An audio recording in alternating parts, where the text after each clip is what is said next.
Assalamualaikum warahmatullahi wabarakatuh. Nama saya Tiara Melvin Nabila, mahasiswa Psikiatri UI 2018, akan menjelaskan tentang motor gateway, motor kontrol, dan motor learning. Yang pertama akan saya jelaskan adalah motor gateway. Jadi motor gateway itu adalah jalur saraf yang menghubungkan motor neuron dengan skeletal muscles. Nah, di dalamnya itu ada upper motor neuron, yaitu neuron yang menghubungkan motor cortex dengan spinal cord, dan lower motor neuron adalah neuron yang menghubungkan spinal cord dengan skeletal muscles. Nah, yang pertama saya jelaskan adalah corticospinal pathway. Nah, corticospinal pathway ini tuh biasanya disebut dengan pyramidal track, di mana dia akan membentuk jalur piramid di medula oblongata. Nah, corticospinal pathway ini ada dua jenis, yaitu lateral corticospinal tract dengan anterior corticospinal tract. Nah, perbedaannya itu terletak di decussation yang akan terjadi di lower medula. Jadi, impulsnya itu datang dari motor cortex, sama untuk anterior dan lateral, kemudian turun ke midbrain melalui cerebral peduncle. Setelah turun, akhirnya turun lagi sampai di medula oblongata dan masuk ke bandal saraf, yaitu piramid. Kemudian 90% dari saraf ini akan decussation atau crossing over pada sisi yang berlawanan dan akan membentuk lateral corticospinal tract. Kemudian turun sampai di anterior cord dari spinal cord, lalu bersinaps dengan lower motor neuron, dan lower motor neuron akan menyampaikan impulsnya ke skeletal muscle. Nah, 10% lagi itu tetap berada di jalur yang sama, membentuk anterior corticospinal tract, turun lagi ke spinal cord, dan akhirnya decussation atau crossing over di spinal cord untuk bersinaps dengan lower motor neuron, dan lower motor neuron menyampaikan impuls ke skeletal muscles. Nah, perbedaannya selain tempat decussation juga berbeda pada fungsi. Kalau lateral corticospinal tract ini berfungsi untuk regulasi dari otot-otot distal atau ekstremitas. Kalau anterior corticospinal tract ini berfungsi untuk otot-otot proximal atau aksial postur. Nah, ini gambar yang lebih jelas dari corticospinal tract. Jadi di medula lower dia akan mengalami decussation sekitar 90% dari serabut neuron ke sisi yang berbeda dan akan turun ke spinal cord membentuk lateral corticospinal tract. Nah, 10%-nya tetap berada di jalur yang sama sebelum nanti decussation di spinal cord. Nanti keduanya akan bersinaps dengan lower motor neuron, dan lower motor neuron akan menyampaikan impuls ke skeletal muscles. Selanjutnya ada subcortical tract atau biasa disebut extrapyramidal tract atau jalur-jalur saraf yang berfungsi untuk gerakan-gerakan involunteer. Jadi yang pertama adalah vestibulospinal tract. Mulai jalan saraf ini itu dari vestibular nuclei di medula.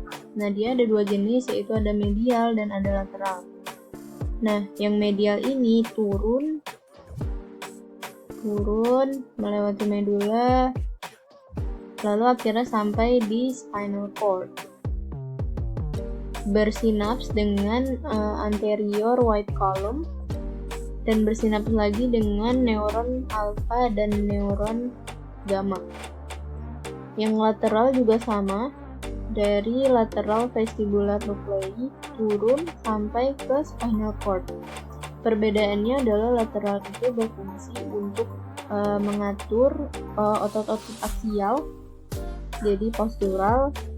Kemudian kalau yang medial itu berfungsinya sebagai pengatur otot-otot kepala dan neck hair, jadi untuk neck turning dan balance. Nah, jadi kemudian itu ada saraf yang ascendant ke saraf kranial 3, 4, dan 6 untuk mengatur movement dari otot-otot mata. Selanjutnya adalah reticulospinal.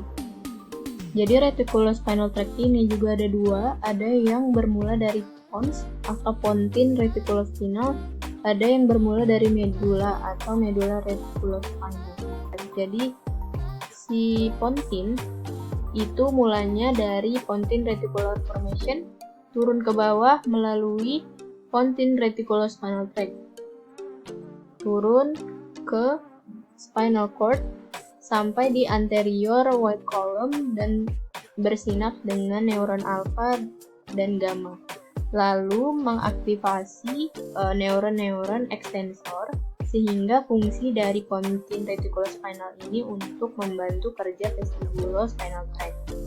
Selanjutnya, medullary reticulospinal tract itu dimulai dari medullary reticular formation di medula, kemudian turun melalui medullary reticulospinal tract sampai di lateral white column spinal cord, kemudian bersinaps dengan alpha dan gamma neurons dan nanti dia akan bersinaps dengan otot-otot flexor. Nah, fungsi reticulospinal ini adalah untuk postural dan balance. Selanjutnya rubrospinal tract. Nah, rubrospinal tract ini termasuk ke dalam lateral pathway, di mana berfungsi untuk mengatur fleksi dari upper limb dan lower limb. Kemudian mulai impuls dari red nuclei di midbrain, kemudian terjadi differentiation di ventral tegmental differentiation, masuk lagi ke medial lemniscus di rubrospinal tract, turun melewati pontin, turun lagi melalui medula, turun lagi ke spinal cord. Nah, dari spinal cord ini sampai dia di lateral white cord, kemudian dia akan bersinaps dengan otot-otot flexor dari upper limb. Selanjutnya tectospinal. Jadi tectospinal ini berfungsi untuk orientasi. Jadi mempertahankan orientasi tubuh kita dari stimulus-stimulus dadakan, misalnya suara atau cahaya. Jadi mulainya itu dari superior colliculus di midbrain, kemudian turun dan terjadi dorsal tegmental differentiation atau crossing over.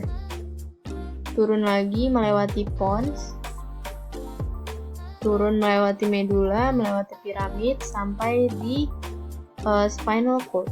Nanti di spinal cord, di anterior horn, dia akan bersinaps dengan lower motor neuron. Lower motor neuron akan menyampaikan impuls ke skeletal muscles.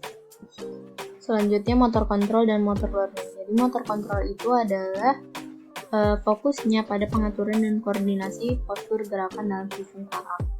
Jadi dia berfungsi untuk mengatur dan menyelaraskan fungsi dan mekanisme penting dalam gerak. Misalnya, saat mengangkat tangan ada otot-otot agonis dan antagonis yang bekerja. Jadi fungsinya motor control itu adalah menyelaraskan fungsi otot agonis dan antagonis sehingga gerakan menjadi lebih baik.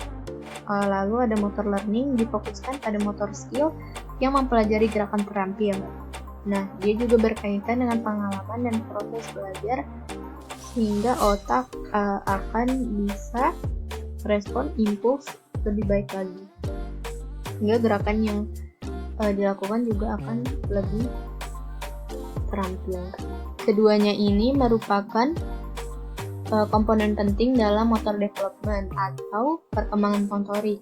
Perkembangan motorik ini sesuai apabila seorang manusia itu mengerti apa sih gerakannya, gimana sih produksi gerakannya, dan gimana gerakan itu dipelajari. Sehingga nanti akan membentuk motor behavior atau keadaan di mana manusia itu sudah tidak berpikir lagi tentang konsekuensi gerakan. Kemudian feedback sensoris itu dibutuhkan dalam motor development. Nah, gimana sih feedback sensoris itu? Jadi cerebral cortex, cerebellum, dan basal ganglia ini adalah organ-organ penting dalam planning, programming, gerakan. Jadi ada dua programming yaitu posture programming dan motor programming. Motor programming akan menghasilkan motor execution sehingga menghasilkan sebuah gerakan. Posture programming akan menghasilkan posture execution dan menghasilkan postur yang baik. Jadi keduanya ini saling berkaitan.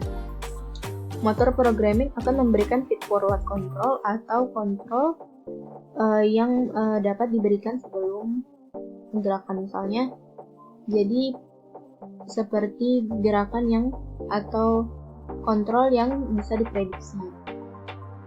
Kemudian setelah terjadinya postur ini akan memberikan feedback control sehingga kita dapat belajar, oh ini kalau misalnya situasinya lingkungannya seperti ini, posturnya harus bagaimana. Nah, keduanya ini akan menghasilkan motor activity yang baik. Jadi motor kontrol itu bukan merupakan aspek biologis atau neurologis saja, melainkan gabungan dari aspek biologis, psikologis, persepsi, kognitif, sosial, dan memori.